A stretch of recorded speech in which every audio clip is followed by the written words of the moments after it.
105.7 Petra FM Yogyakarta. Shalom, selamat pagi sahabat Petra dimanapun Anda berada. Kabar baik menyertai saudara sekalian. Saudara, renungan Ambon Pagi kembali hadir menyapa di ruang dengar Anda pada pagi hari ini, hari Selasa 22 Juli 2025, bersama dengan saya Pendeta Julius Setiawan dari GKJ Dayu. Sobat Petra, sebelum bersama kita memperhatikan bagian firman Tuhan sebagai permenungan bagi kita semua, mari bersama kita berdoa. Segala puji dan syukur kami naikkan kepadamu Tuhan Allah, karena Engkau senantiasa memberikan rahmat dan cinta kasih-Mu bagi kami semua. Engkau memelihara kami dengan segala keberadaan kami masing-masing saat ini, dan kami percaya bahwa inilah anugerah yang Engkau berikan bagi kami. Pada saat ini ya Tuhan, kami sungguh rindu Engkau menyapa kami semua melalui bagian firman Tuhan yang akan kami dengar bersama-sama. Kiranya melalui kebenaran firman-Mu semakin membaharui, menguatkan, dan juga menjadi berkat bagi kelangsungan hidup kami menapaki hari-hari yang akan datang. Terima kasih Tuhan, inilah seruan kami. Di dalam nama Yesus Kristus kami berdoa dan bersyukur. Haleluya. Amin. Sobat Petra, pada saat ini kita akan bersama memperhatikan bagian firman Tuhan, sebagaimana tertulis dalam surat 1 Yohanes 2, ayat 1 sampai 6. 1 Yohanes 2, ayat 1 sampai dengan ayat yang ke-6. Demikian. Kristus pengantara kita. Anak-anakku, hal-hal ini kutuliskan kepada kamu, supaya kamu jangan berbuat dosa. Namun, jika seorang berbuat dosa, kita mempunyai seorang pengantara Bapa pada Bapa, yaitu Yesus Kristus yang adil. Dan Ia adalah pendamaian untuk segala dosa kita, dan bukan untuk dosa kita saja, tetapi juga untuk dosa seluruh dunia.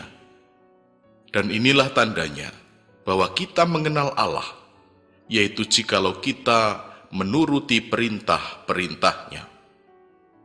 Barang siapa berkata, "Aku mengenal Dia," tetapi ia tidak menuruti perintahnya, ia adalah seorang pendusta, dan di dalamnya tidak ada kebenaran. Tetapi barang siapa menuruti firman-Nya, dan di dalam orang itu sungguh sudah sempurna kasih Allah, dengan itulah kita ketahui bahwa kita ada di dalam Dia.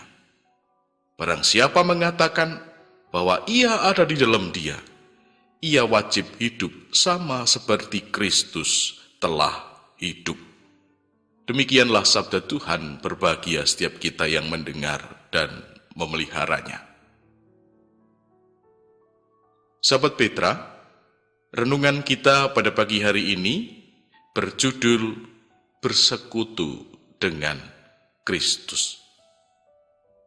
Sahabat Petra, di zaman modern seperti hari ini, kita bisa dengan mudah melihat orang yang menampilkan diri sebagai pengikut Kristus dengan tanda-tanda di media sosial, mengisi profilnya dengan kutipan Alkitab, membagi-bagikan ayat harian, atau menyebutkan dirinya sebagai anak Tuhan.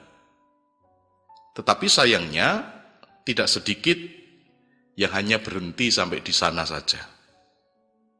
Jika kita melihat lebih dalam, tidak semua yang mengaku mengenal Kristus itu benar-benar hidup bersama dengan Kristus.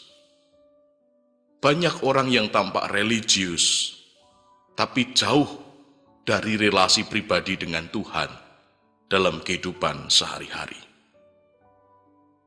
Nah saudara, ini terjadi karena dunia saat ini cenderung menilai seseorang itu dari penampilan luarnya.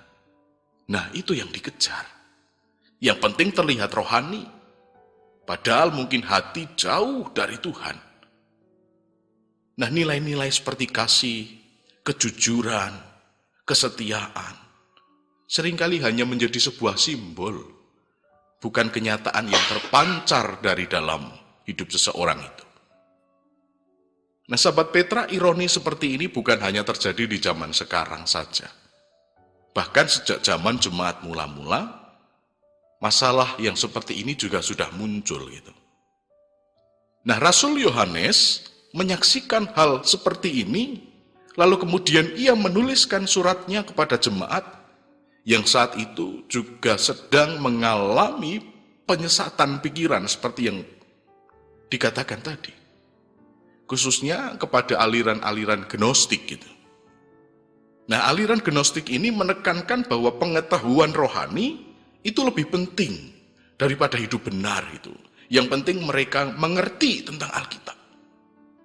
Nah, akibatnya saudara, banyak yang mengaku ia mengenal Allah, tetapi hidup dalam dosa dan ketidaktaatan.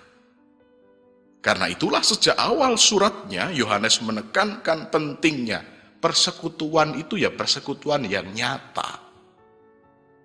Dalam ayat yang ketiga bacaan kita, apa yang telah kami lihat dan yang jelas telah kami dengar itu, kami beritakan juga kepada kamu, supaya kamu pun beroleh persekutuan dengan kami. Dan persekutuan kami adalah persekutuan dengan Bapa dan dengan anaknya, Yesus Kristus. Nah, persekutuan ini saudara bukan hanya sekedar rutinitas ibadah atau tahu tentang Tuhan, tetapi di sini Yohanes berbicara tentang hubungan yang hidup. Seperti antara sahabat dekat, antara seorang anak dengan bapaknya. Hubungannya penuh kasih yang membawa perubahan dengan langsung kepada cara hidup seseorang. Yohanes juga melanjutkan dengan tegas. Jika ia berkata bahwa kita beroleh persekutuan dengan Dia, namun kita hidup dalam kegelapan, kita berdusta dan kita tidak melakukan kebenaran gitu dalam ayat 6. Nah, artinya saudara, iman yang sejati itu sebetulnya selalu tampak di dalam kehidupan yang terus berubah lebih baik. Tidak mungkin seorang benar-benar dekat dengan Tuhan, tapi hidupnya masih dikuasai oleh kebencian, kesombongan, dan juga dosa-dosa yang dilakukan dengan sengaja. Di sini Yohanes juga memberikan penanda yang jelas bagi orang yang memiliki hubungan dengan Kristus, yaitu ia memiliki kasih. Dikatakan, barang siapa mengasihi saudaranya, ia tetap berada di dalam terang, dan di dalam dia tidak ada penyesatan. Juga kalau kita melihat di dalam 1 Yohanes 3 ayat 18, di sana dikatakan, anak-anakku, marilah kita mengasihi bukan dengan perkataan atau dengan lidah, tetapi dengan perbuatan dan dalam kebenaran. Jadi jelas, kasih yang nyata itu menjadi penanda daripada seseorang memiliki hubungan dengan Tuhan. Nah, sahabat Petra, melalui suratnya, Rasul Yohanes ingin menegaskan bahwa kasih itu bukan hanya sekedar ilmu yang dimengerti, tetapi sebuah praktek hidup. Ia tidak sedang mengajak orang percaya untuk menjadi sempurna tanpa celah, itu enggak. Tetapi untuk memiliki hati yang terhubung sungguh-sungguh dengan Kristus. Ini yang dimaksud oleh Yohanes. Sehingga buah dari kasih itu tumbuh dalam kehidupan jemaatnya. Mengasihi itu bukan soal perasaan. Yohanes menekankan kasih sejati itu terwujud dalam perbuatan dan dalam kebenaran. Artinya, kita bisa berkata, aku mengasihi sesamaku.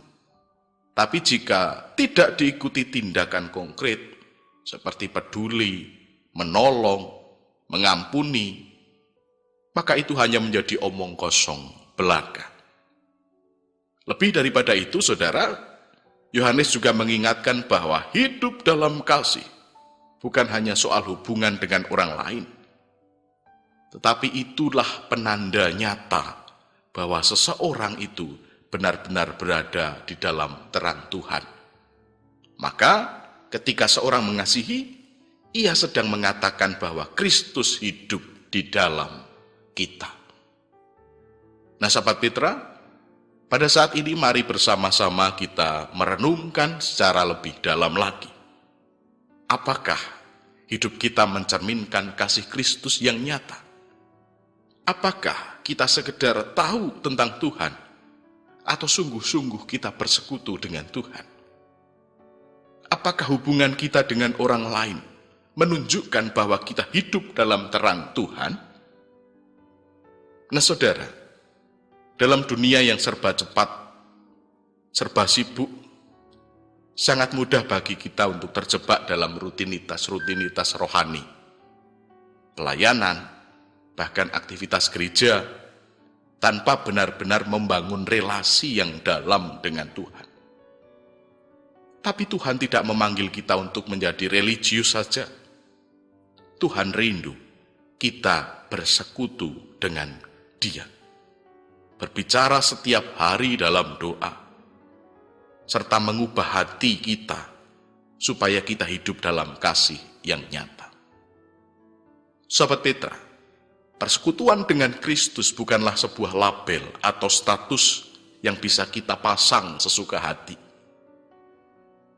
Kasih adalah sebuah perjalanan hidup yang mengajak kita untuk terus-menerus membuka hati, berjalan bersama dengan Tuhan, dan membiarkan kasih-Nya mengalir dalam setiap langkah hidup kita.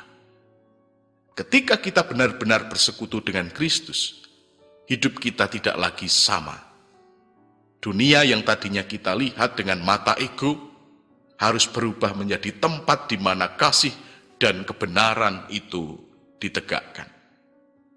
Kita menjadi saksi hidup bukan hanya dengan kata-kata, tetapi dengan cara kita mengasihi, melayani, dan membawa damai bagi semua.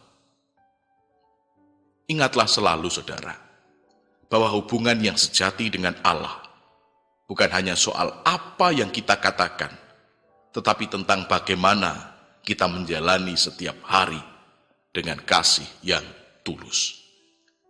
Sahabat Petra, marilah kita berkomitmen untuk semakin mendekatkan diri kepada Kristus, supaya persekutuan kita dengan Kristus menjadi sumber kekuatan, damai sejahtera, dan sukacita yang tak tergoyahkan, serta berbuah dalam kasih yang nyata bagi dunia dan sekitar kita. Amin. Mari bersama kita berdoa. Syukur kepadamu ya Tuhan Allah, karena Engkau telah memberkati kami melalui bagian firman-Mu yang telah kami dengar, yang mengingatkan bahwa hubungan yang baik dengan Engkau sesungguhnya tercermin dari tindakan kami sehari-hari dalam wujud kasih yang nyata. Maka Tuhan, mampukanlah kami untuk terus mencerminkan hubungan yang baik dengan Engkau, dengan terus mengupayakan kehidupan yang berbuah bagi sesama kami. Kami mohon kelangsungan berkat-Mu bagi kami semua. Tuhan, saat ini kami menyerahkan berbagai keberadaan kami, para sahabat Petra dimanapun kami berada. Keberadaan kami sungguh berserah. Engkau memahami seluruh isi hati kami. Engkau memahami keberadaan kami, maka biarlah Tuhan juga akan memberikan terbaik untuk setiap keberadaan yang kami hadapi di hari ini. Terima kasih Tuhan, inilah rasa syukur kami. Doa yang jauh dari sempurna, kesempurnaannya kami panjatkan di dalam nama Yesus Kristus Putra Allah, yang telah mengajar kami berdoa, doa Bapa kami.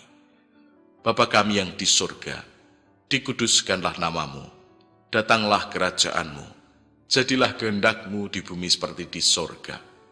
Berikanlah kami pada hari ini makanan kami yang secukupnya, Dan ampunilah kami akan kesalahan kami seperti kami juga mengampuni orang yang bersalah pada kami. Dan janganlah membawa kami dalam pencobaan, tetapi lepaskanlah kami daripada yang jahat. Karena Engkaulah yang mempunyai kerajaan, dan kuasa, dan kemuliaan sampai selama-lamanya. Amin.